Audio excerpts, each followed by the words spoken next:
Hambatan. Padahal tadi saya udah izin sama Sarah ya, Sar. Bu Rizka terlambat 10 menit, ternyata ada keterlambatan lain ya, Sar ya. Hostnya belum ready. Oke, nih. Hari ini adalah pertemuan kelima. Ya, materi hari ini adalah ragam bahasa. Sebagian besar materinya tentang kata baku dan tidak baku. Nah, ini mungkin yang setiap hari kita kita bicarakan ya. Katanya tidak baku, katanya harus baku dan sebagainya. Hari ini kita bahas itu semua. Sambil menunggu yang lain mungkin masih di ruang tunggu.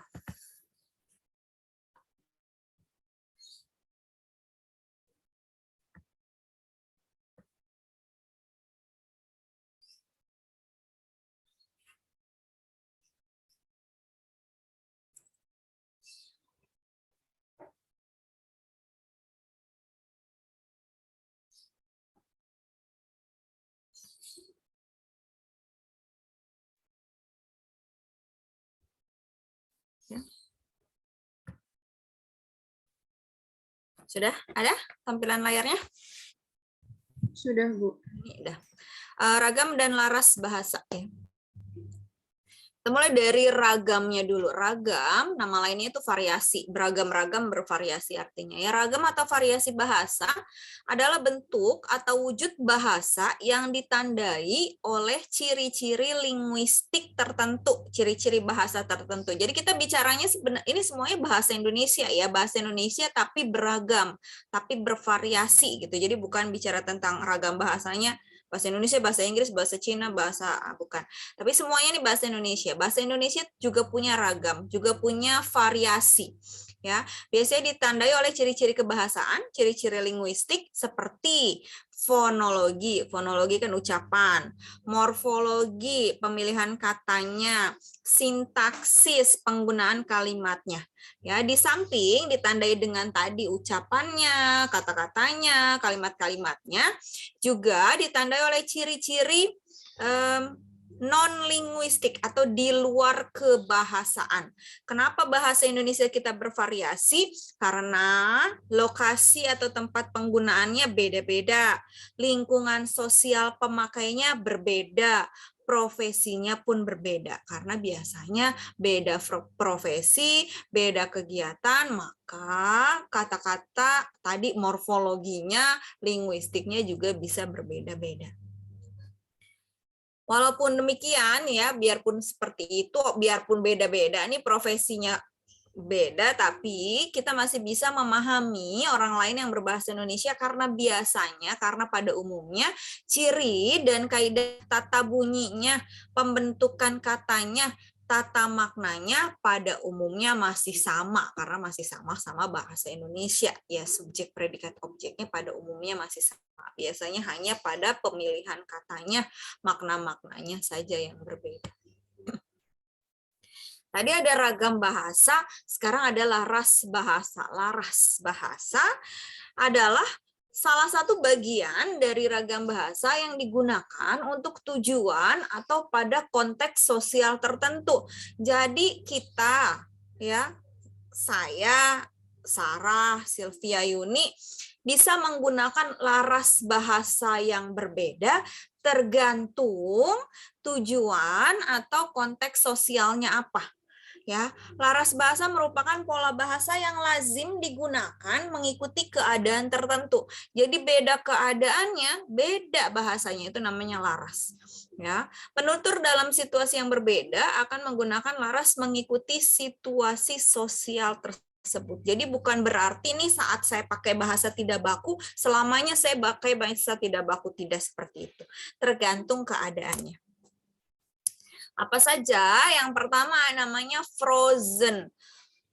Frozen, beku. Jadi laras bahasanya ini beku. Laras bahasa frozen atau beku ini tidak bisa diubah kapan saja. Beku, tidak bisa bergerak. Ya, kalaupun mau diubah lama waktunya. Apa contohnya? Bahasa-bahasa kitab suci. ya, upacara kenegaraan, upacara pernikahan itu adalah ragam-ragam, biasanya bahasanya tuh sudah itu aja gitu, jadi bahasanya beku. Undang-undang Pancasila, siapa yang mau ganti Pancasila, ragamnya beku, ya. Undang-undang bisa diganti, iya, tapi prosesnya panjang, berkali-kali rapat, ya. Kata-katanya ya nanti itu saja. Nah, jadi ini namanya ragam laras bahasa beku. Kita bisa pakai ragam beku? Ya bisa. Kalau situasinya menghendaki kita pakai ragam frozen atau beku. Yang kedua, ragam situasinya formal, resmi. Pakai bahasa apa? Bahasa baku. Ya. Kalau dalam situasi yang resmi, situasi yang formal, ya pakainya ragam baku. Biarpun sudah kenal, tapi karena lingkungannya menghendaki kita pakai ragam baku, ya pakainya ragam baku. Konsultatif ini berhubungan dengan ekonomi gitu. Ragam bahasa dalam bidang ekonomi perdagangan itu punya ciri khas tertentu yang mungkin kita tidak ucapkan saat bicara sehari-hari. Ya, saat di pasar, jual beli secara online, sekarang kan lagi banyak online. Ya, ada ragam bahasa yang hanya kita ucapkan saat itu gitu ya. Jadi kayak lagi belanja online, belanja offline begitu, itu ada ragam bahasanya. Apalagi perdagangan internasional, bahasanya beda lagi. Nah, lawannya yang formal itu casual atau santai. Jadi ragam bahasanya ragam bahasa tidak baku. Boleh pakai ragam tidak baku? Ya boleh kalau situasinya santai. Ya, tidak dalam situasi yang resmi. Nah, yang terakhir ini intimate, hanya untuk kalangan terbatas ya, hanya untuk orang-orang yang akrab. Jangan pakai laras bahasa yang intim, laras bahasa yang akrab kalau kalian belum akrab. Gitu. Biasanya kan kalau baru kenalan ya sama orang lain, baru berkenalan nih, nanti mungkin teman-teman yang muslim saat Idul Fitri keluarganya orang tuanya mengenalkan pada keluarga, oh ini nih keluarganya ini nih, apa mbahnya ini mah, itu ya baru kenal nih setelah berbelas-belas tahun gitu ya, baru kenal. Jangan pakai laras bahasa intimate dulu gitu ya, karena kita belum tahu kira-kira apa namanya orang tersebut seperti apa gitu, nanti akan menimbulkan kesalahpahaman. Ya biasa dulu, nanti makin lama kalau sudah akrab ya biasanya bahasanya jauh lebih santai daripada bahasa tidak baku. Kadang-kadang kan begitu ya, apalagi sudah berteman 6 tahun. Di sini mungkin ada yang sudah berteman 6 tahun, kalau SMK-nya sama-sama. Wah, bahasanya yang tidak logis gitu ya, kebun binatang semua keluar, tapi karena sudah kenal tidak ada ketersinggungan gitu ya, karena sudah akrab ya mungkin bisa digunakan, tapi tetap hati-hati, kita tidak pernah tahu perasaan orang lain ya. Biasanya santai-santai tapi ternyata dia ada lagi sedang ada masalah gitu di rumah atau dengan pacarnya gitu, kita mengucapkan laras bahasa yang akrab seperti biasa tapi ternyata menyinggung. Jadi tetap semuanya harus dilihat berdasarkan situasi ya. Jadi laras bahasa sekali lagi adalah ragam bahasa yang digunakan mengikuti situasi dan keadaan tertentu. Nah, ini di pertemuan pertama sudah dibahas, kita tidak bahas lebih lanjut. Ragam bahasa menurut medianya atau sarananya ada 2, lisan yang diucapkan, tulisan yang ditulis. Ragam bahasa berdasarkan latar belakang penutur nih, latar belakang penutur yang berbeda, faktor sejarah yang berbeda, perkembangan masyarakat yang berbeda seperti pendidikan, usia, agama, bidang pekerjaan, sikap penutur, latar belakang budaya daerah yang berbeda akan menyebabkan bahasa yang dipakai juga akan bervariasi, juga akan beragam-ragam. Misalnya nih, pendidikannya sama-sama S3, S3. Usianya sama, agamanya sama, pekerjaannya sama-sama pengacara gitu. Tapi kalau sikap penuturnya berbeda, kita tidak bisa gitu samakan. Perasaan sama-sama udah S3, tapi kok yang ini kalau ngomong kayak gitu ya. Itu berarti bukan karena tingkat pendidikannya, bukan karena usianya, bukan karena pekerjaannya, tapi sikap sikap seseorang juga bisa menentukan ragam bahasa ya. Jadi seharusnya sih mengikuti gitu. Nah, di sini ada 4 istilah, ada idiolek, dialek, sosiolek, dan fungsiolek. Idiolek. Kalau di sini ada hari ini ya Mas, 17 mahasiswa, maka akan ada 17 idiolek. Jadi idiolek adalah ragam dan gaya bahasa yang tadi tuh sikap penutur. Gaya bahasa yang dimiliki oleh perseorangan. Kadang-kadang orang yang bersangkutan tidak menyadarinya, Ada apa ya? Tekanan-tekanan tertentu. Ada pengulangan-pengulangan interjeksi tertentu gitu tuh. Kadang mau mau dihilangkan agak susah gitu. Kalau saya tuh suka iya belakangnya iya. Itu namanya idiolek. Ya kalau sudah kenal lama pasti udah tahu nanti teman-temannya yang berbicaranya seperti ini, oh berarti si ini gitu. Misalnya kamu mau telepon orang lain tapi angkat orang lain, oh kok ini sih yang angkat, karena apa? Idioleknya berbeda. Ya, setiap orang punya idiolek yang berbeda. Bahkan anak kembar pun ada perbedaannya biasanya ya. Yang kedua dialek atau logat. Dialek itu kan untuk ragam bahasa yang digunakan oleh orang atau sekelompok orang di daerah tertentu. Kita suku bangsa banyak ya kan ya, bahasa daerah 700-an lebih. Punya dialek-dialek tertentu, punya penekanan-penekanan tertentu, tata bunyi tertentu yang berbeda. Walaupun pakai bahasa Indonesia, tapi ya kalau misalnya itu pasti akan ketahuan nih, oh ini dari daerah mana gitu ya, karena apa? Dari tata bunyinya. Ya, baru berkenal di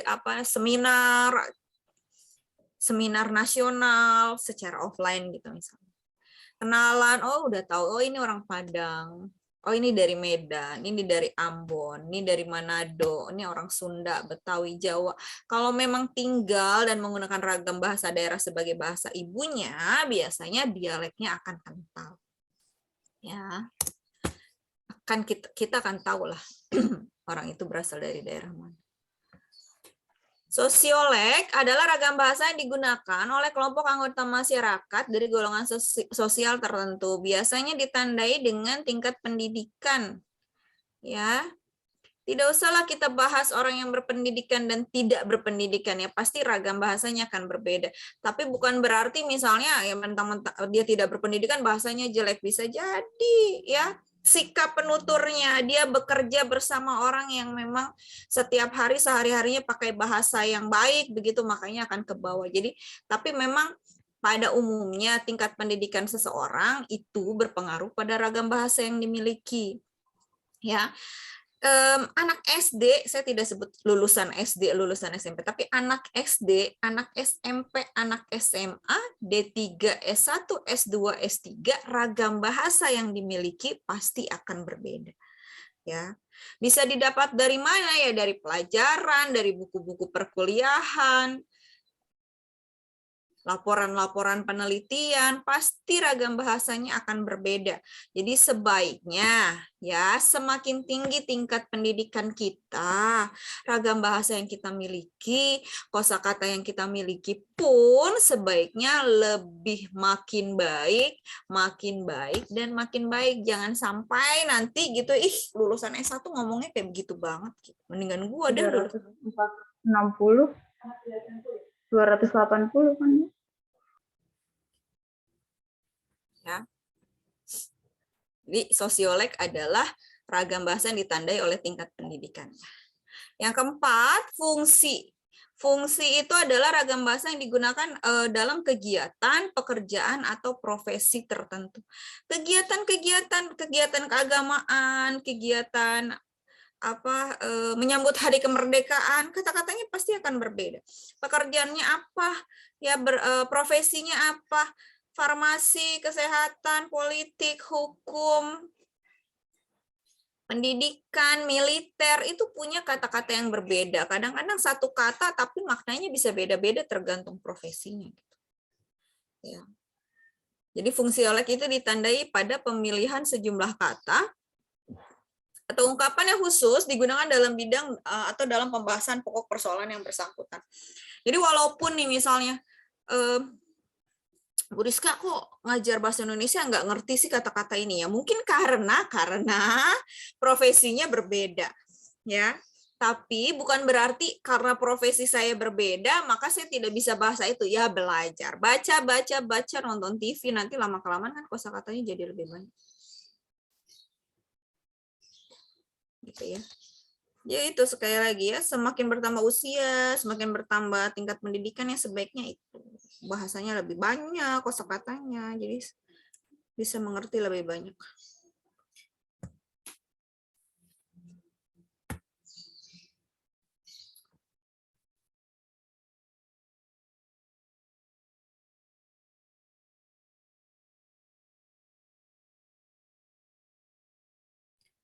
Oke. Nah, berikutnya ya yang akan kita bahas lebih lanjut adalah ragam resmi dan ragam tidak resmi. Situasi resmi dan situasi yang tidak resmi ditandai oleh ragam baku atau ragam standar, ragam tidak baku atau ragam non standar. Jadi nanti kalau ada soal nih ragam resmi, ragam baku, ragam standar itu sama. Ragam tidak resmi, ragam tidak baku, ragam non-standar ini juga sama. Jadi hanya perbedaan istilah saja ya, jangan bingung.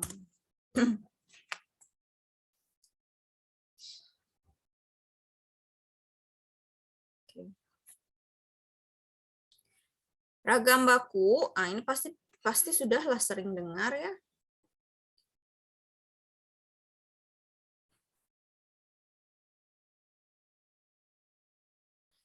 Bahasa baku adalah salah satu dari tadi sekian banyak ragam bahasa yang ada di Indonesia, kan namanya ragam bahasa, variasi bahasa kan banyak.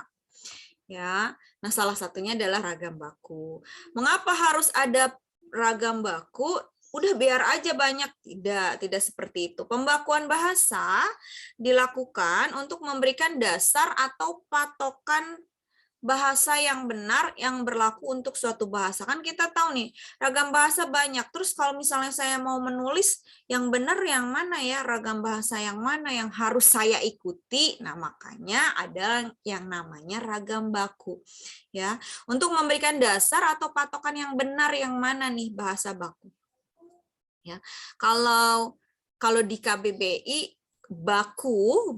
bakunya sendiri itu artinya sesuatu yang pokok, sesuatu yang utama, gitu ya. Tolak ukur yang berlaku. Nah, gitu itu artinya seperti itu. Jadi ragam baku adalah ragam apa? Ragam pokok yang utama, bisa dijadikan tolak ukur ya, berdasarkan kesepakatan atau standar ya. Makanya tadi bahasa standar. Pembakuan bahasa direalisasikan, diwujudkan dalam peraturan kebahasaan yang menghasilkan bahasa baku. Ya, ada koma di sini. Yang menghasilkan bahasa baku.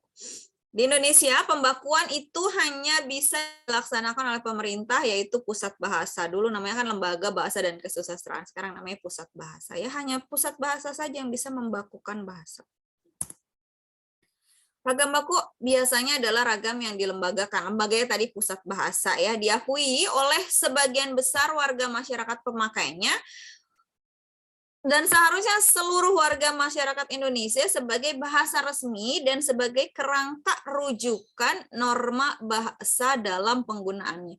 Rujukan, kita mau menulis apapun, kita mau berbicara depan umum, rujukannya apa? Rujukannya adalah ragam bahasa baku. Norma bahasanya pakainya norma yang baku. Ya. Ragam baku digunakan dalam situasi yang formal. Tadi larasnya formal, larasnya resmi. Perkuliahan, khotbah, pidato yang resmi, ceramah resmi, siaran radio yang resmi, bukan siaran radio musik gitu ya. Televisi, bincang-bincang di televisi, bincang-bincangnya juga yang resmi. Karena ada bincang-bincang santai, ya. Kadang-kadang bahasanya bukan lagi tidak baku tapi akrab gitu, karena pembawa acaranya sudah membawakan acara bersama-sama bertahun-tahun, akhirnya membawa ragam bahasa akrab. Kadang-kadang kita kalau nonton bahasanya gitu banget ya, karena terbawa, karena pembawa acaranya sudah terlalu akrab, akhirnya dalam bidang pekerjaan pun dibawa gitu. Sementara kita yang mungkin belum terlalu akrab ya merasanya berlebihan atau bagaimana. Tapi kalau kita pun fansnya yang sudah tahu bertahun-tahun ya, artinya kita akan merasa akrab juga gitu. Itu untuk bincang-bincang yang santai. Tapi untuk bincang-bincang yang resmi, yang formal, wajib menggunakan ragam baku. Bahasa baku biasanya itu diambilnya dari mana? Diambil dari bahasa yang digunakan oleh kalangan berpendidikan. Kenapa? Mengapa kalangan berpendidikan? Karena biasanya bahasa yang digunakan oleh kalangan berpendidikan itu memiliki kaidah kebahasaan yang paling lengkap dibandingkan dengan ragam bahasa lain. Makalah-makalah kalian, laporan penelitian nanti sampai akhirnya skripsi, itu menggunakan kaidah kebahasaan yang paling lengkap karena menandai tingkat pendidikannya. Ya, paling lengkap, paling bagus. Akan ada kebanggaan di situ. Wah, bisa juga ya menulis, bisa juga ya bahasanya seperti ini. Ya. Selain itu, ragam bahasa kalangan berpendidikan ini juga dipakai oleh orang-orang yang disorot masyarakat luas. Jadi sebaiknya pejabat pemerintah, hakim, pengacara, kan terlihat ya. Apalagi wartawan, saya kadang juga gregetan kalau baca media online tuh bahasanya gitu ya, kurang baku gitu, hanya untuk supaya orang baca kan biasanya. Supaya orang baca akhirnya bikin kontroversi kalimat-kalimatnya seperti itu. Guru, dosen, pemimpin perusahaan, apalagi berbicara dengan anak buahnya, sastrawan biasanya paling bagus bahasanya. Perwira yang disorot oleh masyarakat luas itu sebaiknya menggunakan ragam baku saat ya tadi disorot oleh masyarakat luas. Tapi kalau pulang ke rumah bersama keluarga ya tidak apa-apa, tidak pakai ragam, tidak apa-apa.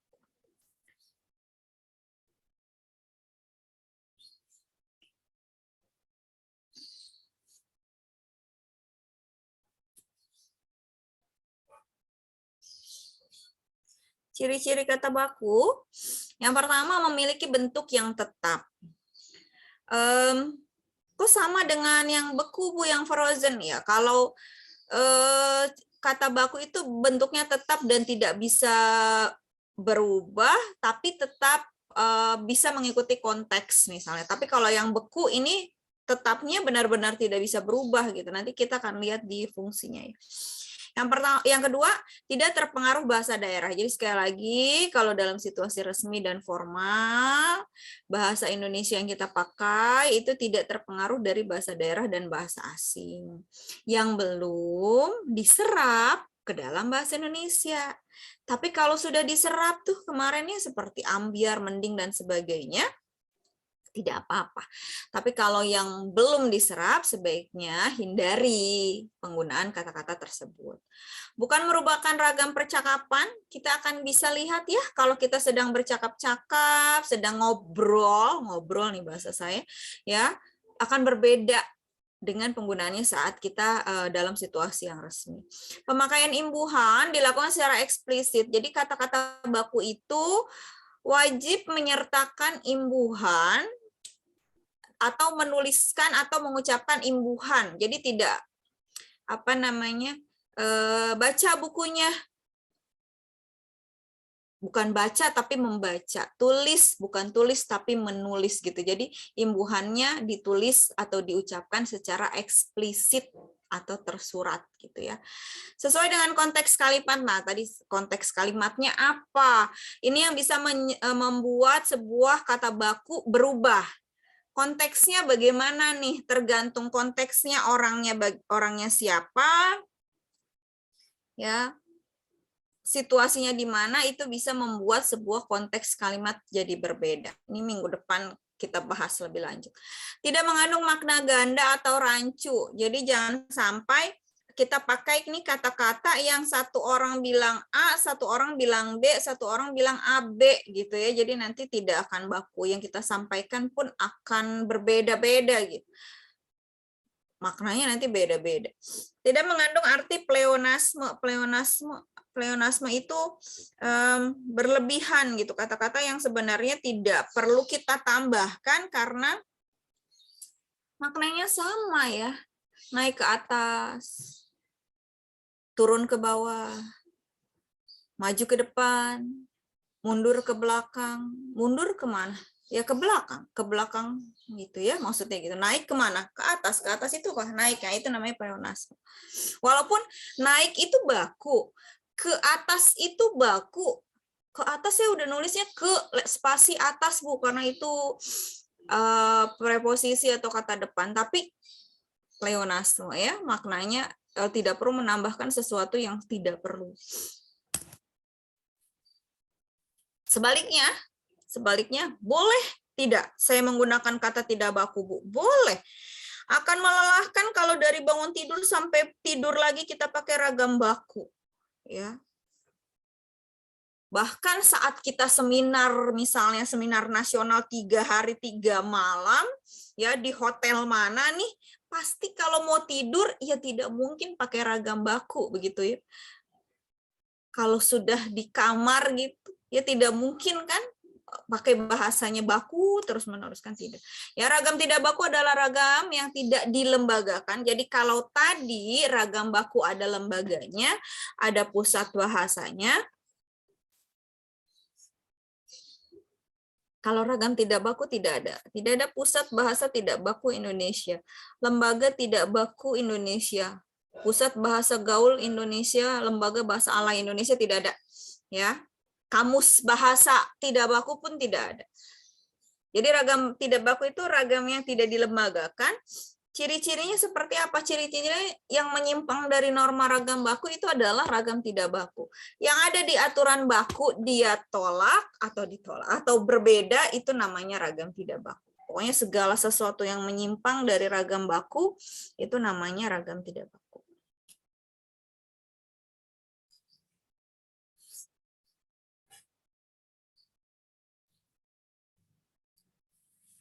Ragam bahasa tidak baku digunakan dalam situasi informal atau situasi yang tidak resmi, ya.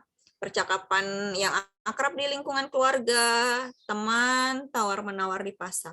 Tapi minggu depan saya jelaskan lebih lanjut tentang percakapan yang akrab di lingkungan keluarga dan teman-teman, ya. Jadi sebaiknya walaupun tidak baku tetap harus santun.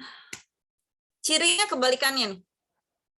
Kalau yang tadi kata baku itu tidak mudah berubah, tidak berubah atau tetap. Kalau kata tidak baku, bentuknya mudah berubah-ubah, berubah-ubah. Berubah-ubah, bukan berubah-ubah.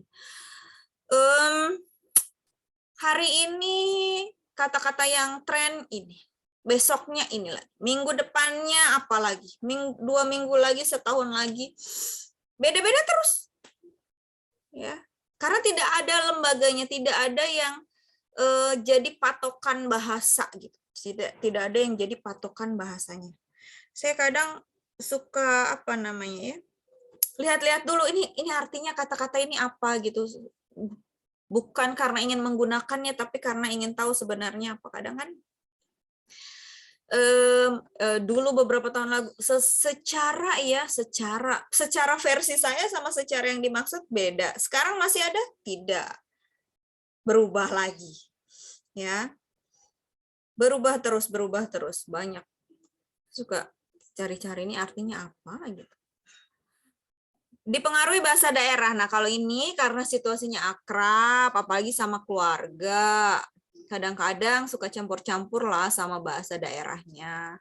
Atau sama teman-teman yang gaul-gaul, campur-campur pakai bahasa asing, tidak apa-apa kalau situasinya tidak resmi. Tapi hati-hati saja gitu ya kalau misalnya terlalu sering, karena kan kebersamaan kita bersama teman-teman gitu ya mungkin lebih banyak daripada situasi kita yang formal, karena mungkin saat ini formalnya hanya di tempat kerja atau di perkuliahan gitu ya. Dan sedangkan di tempat kerja itu mungkin temennya itu seumuran atau lebih muda. Akhirnya ragam bahasa yang dipakai jadi ragam tidak baku terus. Nah, hati-hati nanti bisa kebiasaan gitu ya, karena sering menggunakan ragam yang tidak baku, dipengaruhi bahasa daerah, bahasa asing, percakapan sehari-hari itu yang dipakai, nanti saat situasinya formal kita jadi tidak terbiasa. Jadi tidak ada salahnya ya bersama teman, apalagi di lingkungan pekerjaan, walaupun teman akrab dari SMP gitu ya, SMK-nya bareng, S1-nya bareng lagi, kerjanya bareng lagi, bersama-sama terus. Tapi sebaiknya kalau di lingkungan pekerjaan, kalau lingkungan pekerjaan itu adalah resmi, sebaiknya menggunakan ragam yang baku sambil belajar. Nah, kalau kita mau cari ya di pencarian KBBI tidak akan ada kata-kata itu. Mungkin kadang-kadang kita cari asas dan azas yang mana gitu. Kita ketik asas pas ada, tapi kalau azas tidak ada gitu ya. Kalaupun di KBBI online azas pasti dirujuk ke asas gitu ya. Jadi tidak baku, tidak ada kamusnya.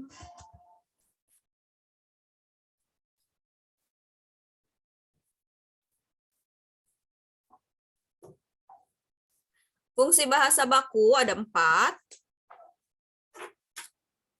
Yang pertama pemersatu, yang kedua pemberi kekhasan, yang ketiga pembawa kewibawaan, dan yang keempat sebagai kerangka acuan. Kita sudah belajar bahasa Indonesia sebagai bahasa nasional, ya, yang tujuannya untuk mempersatukan perbedaan masyarakat begitu ya, perbedaan suku bangsa, perbedaan budaya dan sebagainya. Nah, bahasa yang mana yang kita jadikan bahasa pemersatu? Ya bahasa baku. Karena ya, setiap warga negara Indonesia yang sekolah, yang belajar bahasa Indonesia, yang diajarkan adalah ragam bahasa baku. Bukan ragam bahasa sehari-hari. Kalau di rumah, mungkin orang tua mengajarkan itu, tapi semua warga negara Indonesia pasti belajar bahasa baku yang sekolah ya, karena saya sih yakin sebagian besar penduduk Indonesia 80% ke atas pasti sudah sekolah gitu, dan yang diajarkan adalah ragam bahasa baku. Bahasa baku menghubungkan semua penutur berbagai dialek sehingga bahasa baku mempersatukan mereka menjadi satu masyarakat bahasa dan meningkatkan proses identitas. Identitas bangsa kan ada 3 nih, saya ulang-ulang lagi. Ada dasar negara, lambang negara, bendera, dan bahasa. Nah, bahasa baku ini adalah meningkatkan proses identitas penutur dengan seluruh masyarakatnya. Kalau orang Indonesia, ya pakainya bahasa Indonesia. Bahasa Indonesia yang mana? Bahasa baku. Yang kedua, pemberi kekhasan. Bahasa baku membedakan bahasa dengan bahasa lainnya. Membedakan bahasa ini dengan bahasa lainnya. Kita bisa tahu ada orang yang bicaranya baku. Kita bisa tahu nih anak bahasanya baku banget loh. Dari mana taunya? Karena khas. Bahasa baku itu khas. Ya.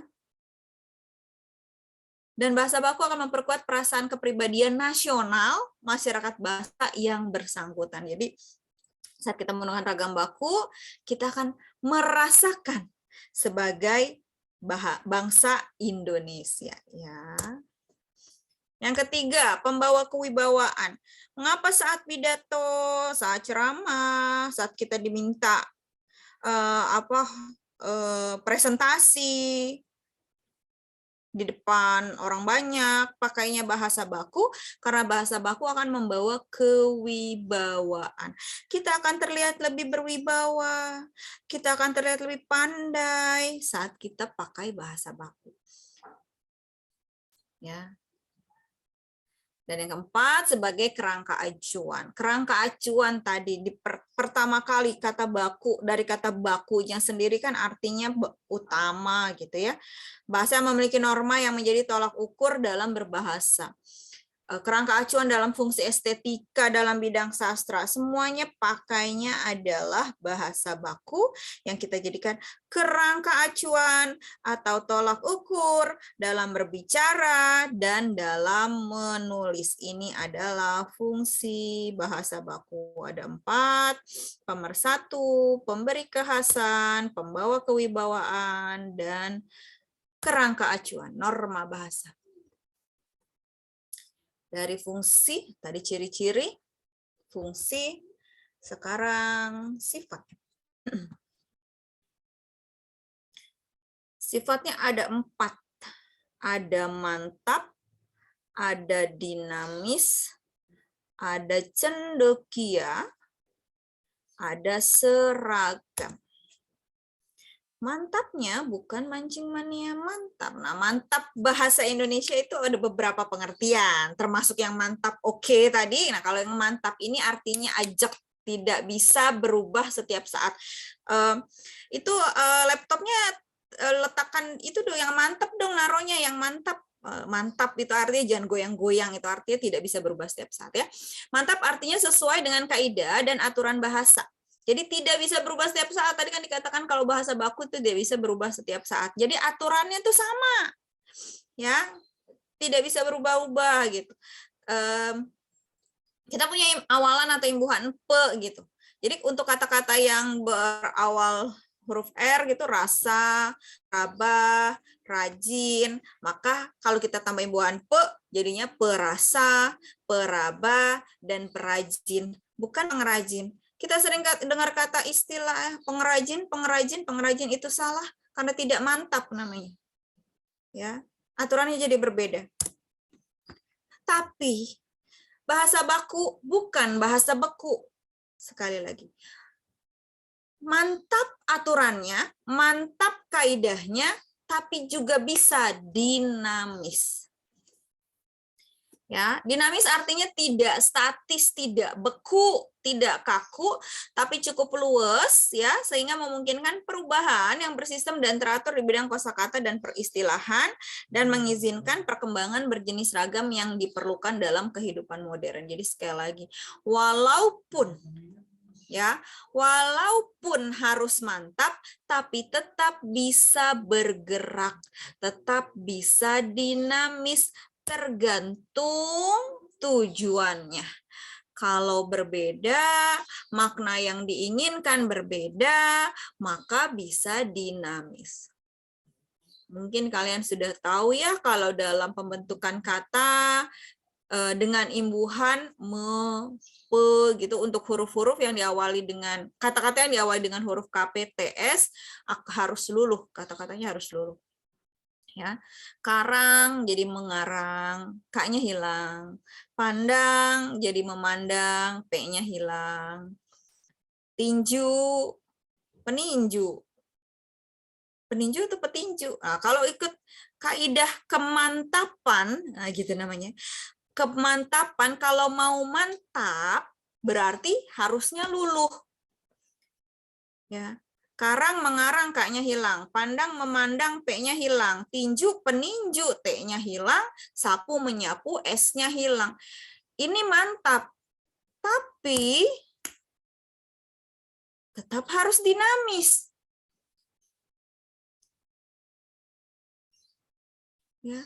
Kalau Farizan mengarang puisi, artinya membuat karangan puisi, iya, itu versi yang mantap. Tapi kalau misalnya kapal Florita tenggelam dan mengkarang di lautan, misalnya gitu.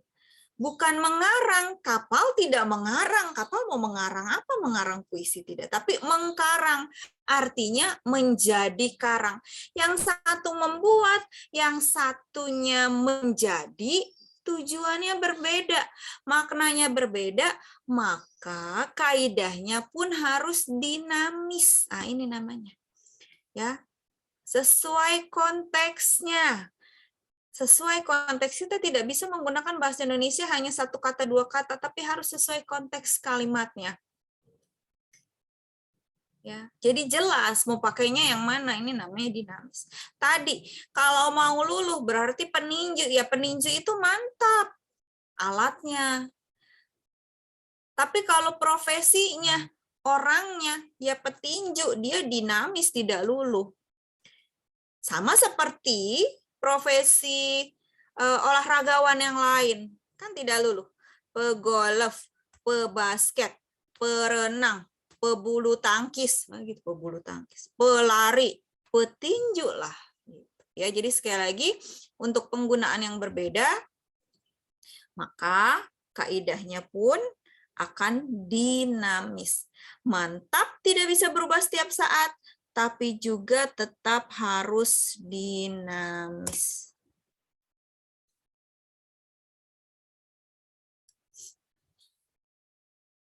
Yang ketiga, cendekia. Bukan cendikia, tapi cendekia ya, bahasa baku. Bahasa baku bersifat cendekia karena ragam baku dipakai pada tempat-tempat resmi. Pewujudnya tadi katanya orang-orang berpendidikan, terpelajar. Cendekia itu artinya pandai ya. Cendekiawan artinya orang yang pandai. Hal ini dimungkinkan oleh pembinaan dan pengembangan bahasa Indonesia baku yang lebih banyak melalui jalur pendidikan formal tadi sekali lagi. Kenapa golongan terpelajar? Kenapa yang paling lengkap? Karena semuanya bahasa yang dipelajari melalui pendidikan formal. Pendidikan formal akan mengajarkan ragam bahasa baku, akan mengajarkan kaidah-kaidah. Jadi namanya bahasa baku bersifat cendekia. Di samping itu, ragam baku dapat dengan tepat memberikan gambaran apa yang ada dalam otak pembicara atau penulisnya. Jadi karena paling lengkap, ya, jadi tidak akan ada itu tadi hal-hal yang rancu, ya, hal-hal yang bermakna ganda karena kaidah yang dipakai itu lengkap, susunannya betul. Ya, selanjutnya ragam baku dapat memberikan gambaran yang jelas dalam otak pendengar atau pembaca sesuai dengan apa yang kita sampaikan. Kalau kita bicaranya setengah-setengah, tidak lengkap, acak sana sini, mungkin Bu tapi dia ngerti kok Bu apa yang saya omongin. Iya, tadi karena sudah akrab, sudah tahu kita seperti apa. Tapi kalau untuk orang lain nanti ya tadi apa yang disampaikan akan berbeda dengan apa yang diterima. Jadi cendekia artinya pandai. Kalau kita pakai ragam baku, kita akan terlihat lebih pandai. Nah, ini yang namanya bermakna ganda, berkonsep ganda, ambigu gitu ya.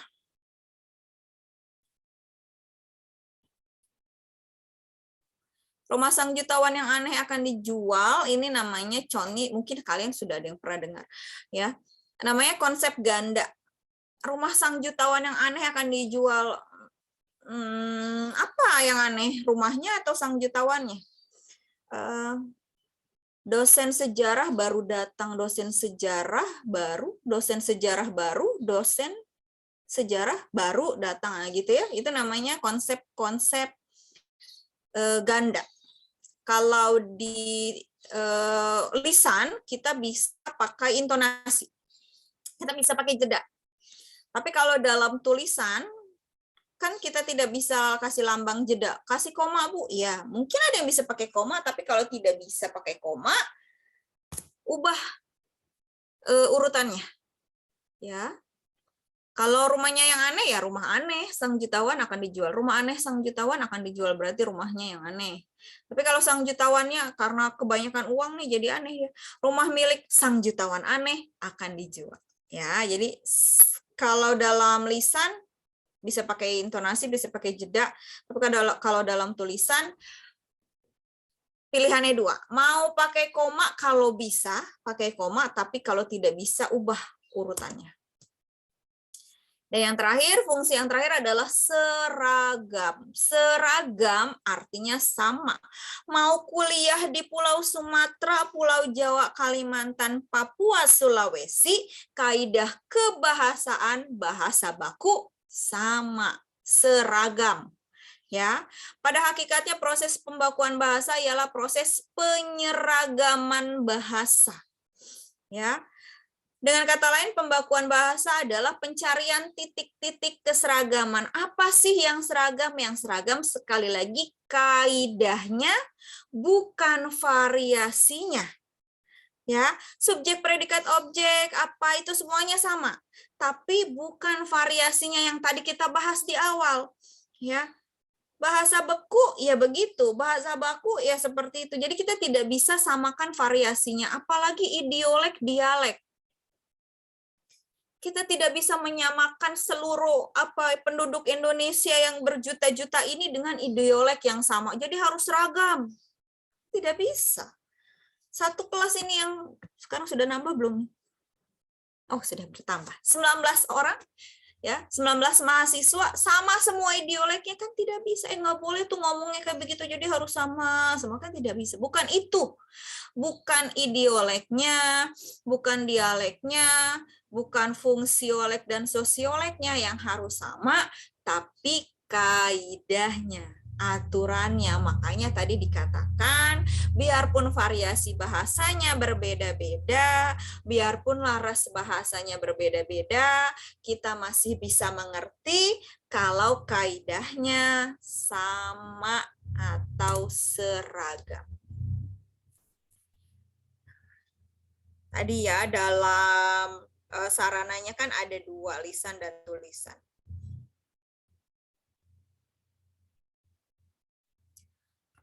Ragam baku tulis adalah ragam yang dipakai dengan resmi dalam buku-buku pelajaran atau buku-buku ilmiah lainnya.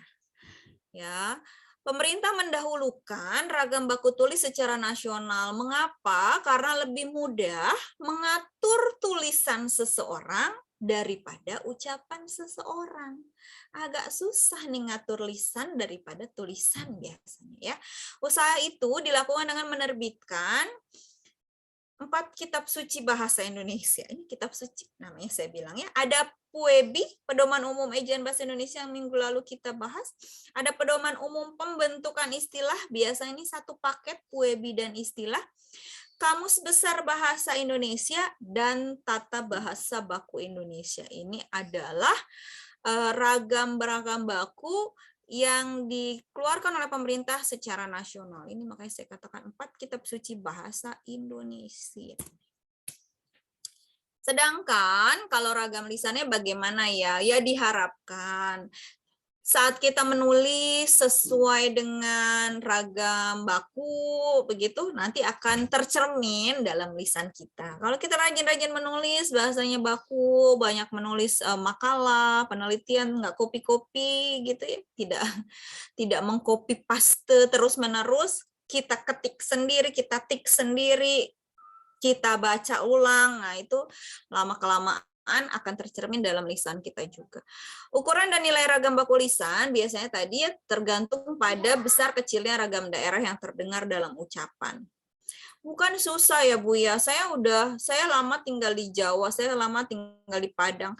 Dialeknya, logatnya susah hilang. Susah hilang bukan berarti tidak bisa hilang. Kalau misalnya mau bicara dengan orang sesama daerah atau di keluarga, silahkan dengan bahasa daerah. Jangan hilang bahasa daerah ya. Dialek bahasa daerah pun tidak apa-apa. Tapi sekali lagi kalau dalam situasi yang resmi, usahakan pengaruh logat atau dialeknya dikurangi. Susah bukan berarti tidak bisa. Mungkin kalian tahu ya, ada beberapa penyanyi di Indonesia tuh kalau bicara, kalau diwawancara tuh logat kedaerahannya terlihat. Misalnya ya, yang saya suka nih, Duta Selawan Seven. Ya. Mas Duta kalau diwawancara itu Jogja sekali. Tapi apakah saat bernyanyi ke Jogja-Jogjaan? Tidak. Semuanya. Via Valen, Lesti, tanggapan Lesti, ya. Kalau diwawancara, kalau dia bicara sama nyanyi beda jauh. Kok bisa ya? Artinya dialek, logat, idiolek itu semuanya bisa berubah. Susah tapi bisa berubah tergantung situasinya, ya. Kalau mau tetap dengan dialek tidak masalah kalau situasinya tidak resmi. Oke, saya punya 10 pasang kata. Ini ada yang baku, ada yang tidak baku. Jawab sama.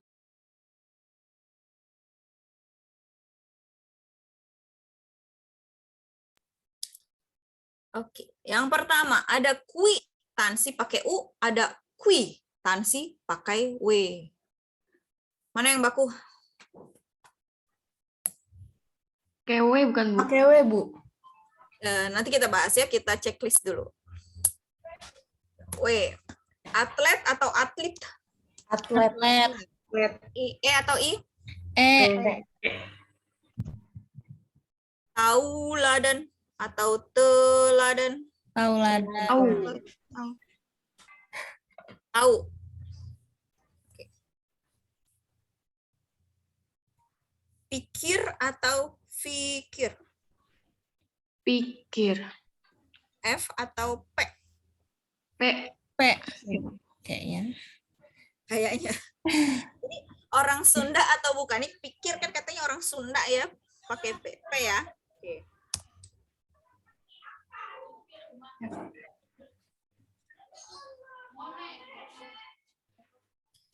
Azan atau adzan? Azan.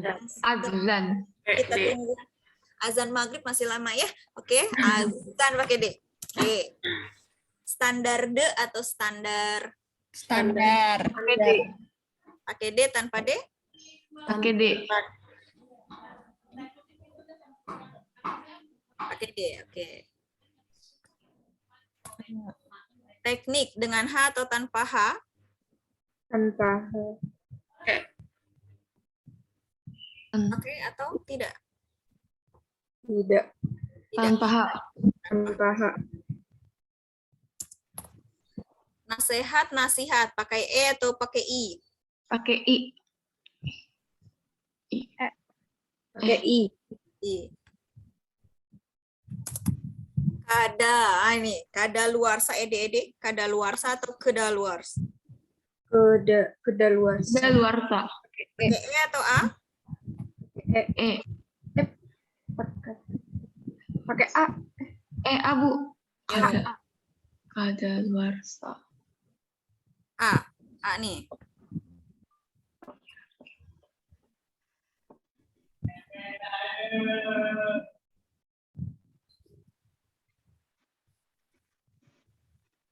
Hierarki atau hierarki? Hierarki. Iya, oke. Ini ada apa di sini? Bentar.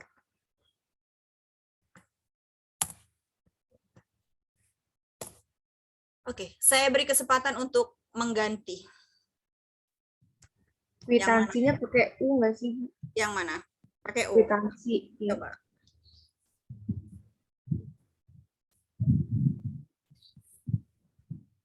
Pakai U. Ganti nih. Setuju nggak? Setuju. Satu nih, setuju nih. Bentar, saya dong. sebentar ya. Aduh.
Ibu, Ibu pesan apa? Belum tangan. Ibu pesan apa? Ibu, pesan apa?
Apa, Dek?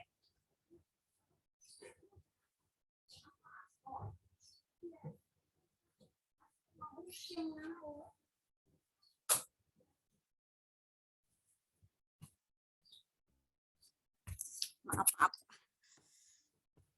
Ada ngirim sesuatu.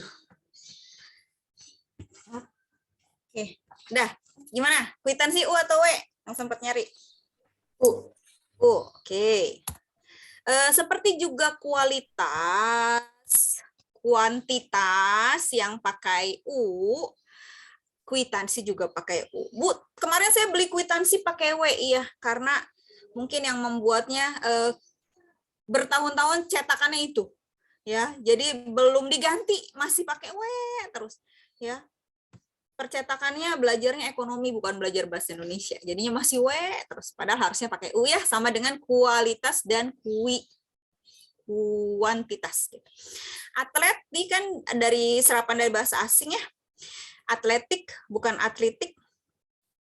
Tauladan dan teladan mau diganti? Teladan. Iya, pakai E, teladan. Teladan. Pikir, bukan karena orang Sunda, tapi memang ini kan serapan bahasa Arab, ya. Sah, syah tanpa Y, ya. Pikir, napas pakai P, ya. Bukan karena itu karena orang Sunda nggak bisa ngomong F atau V gitu, bukan. Tapi di Indonesia kan ya, diserapnya dari bahasa Arab itu dengan huruf P. Pikir, napas. Azan atau adzan, ayo. Azan, nggak pakai D. Tanpa D, sama ya, ini juga bahasa Arab. Standar atau standar, sudah diganti, sudah cek? Standar. Standar nggak pakai D. Tanpa D. Tanpa D tuh masih juga nih, gimana dong? Tanpa D. Ibu benar. Ada masker bisa. Tanpa D. Tunggu sebentar, kita cari dulu di kamus, ayo.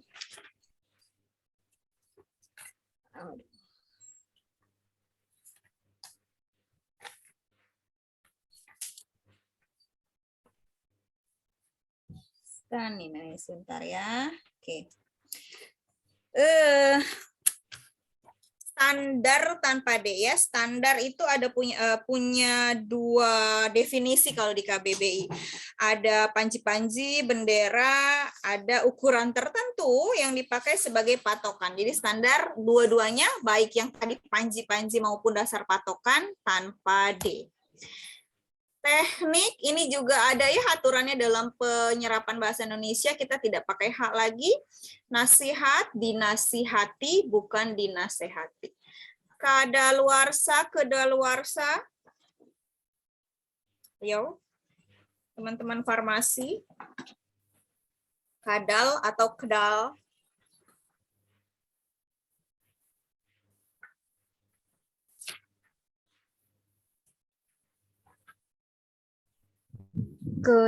Kedaluarsa. Kak, iya keda. Di kamus tidak ada kadaluarsa, adanya kedaluarsa. Kedaluarsa artinya ada beberapa nih.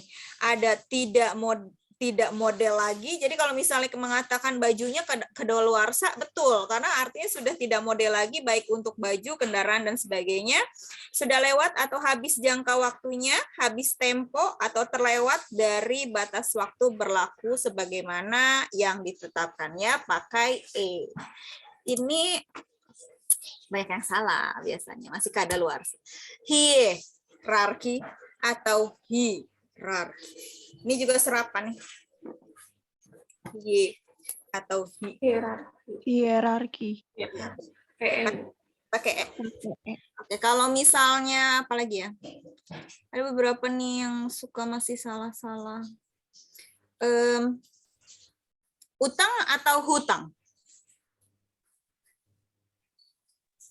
Utang atau hutang? Hutang. Piutang atau pihutang? Piutang. Berarti utang. Berarti utang. Iya gitu. Ini juga ya, aktif dan aktivitas. Nah gitu, kalau aktif itu pakai F, tapi kalau aktivitas pakai V. Motif pakai F, tapi motivasi pakai V. Ya, jadi ada beberapa yang berubah tadi dinamisnya sesuai. Jadi jangan motivasi pakai F ya, motif betul pakai F. Hipotesis, analisis, diagnosis itu tidak boleh salah lagi ya. Oke ya, dan lain-lain ya. Jadi caranya adalah dengan banyak-banyak membaca. Oke, kita absen dulu, selesai.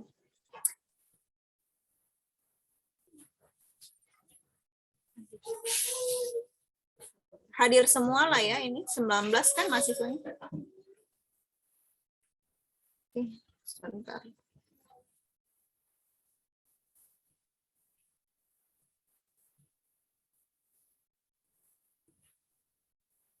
Anak saya lagi mandi berisik banget ya. Kedengeran nggak tuh sampai kalian? Masih iba-ibu aja. Bentar. Masih ditutup juga. Nanti Sarah minta tolong itu ya, bukakan, nanti saya isi semua kok. Ini 19 kan mahasiswanya. Iya, Bu.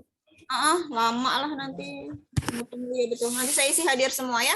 Oke, kita bertemu minggu depan dengan pertemuan ke-6, lanjutan dari minggu ini ya, ragam laras bahasa, kesantunan berbahasa.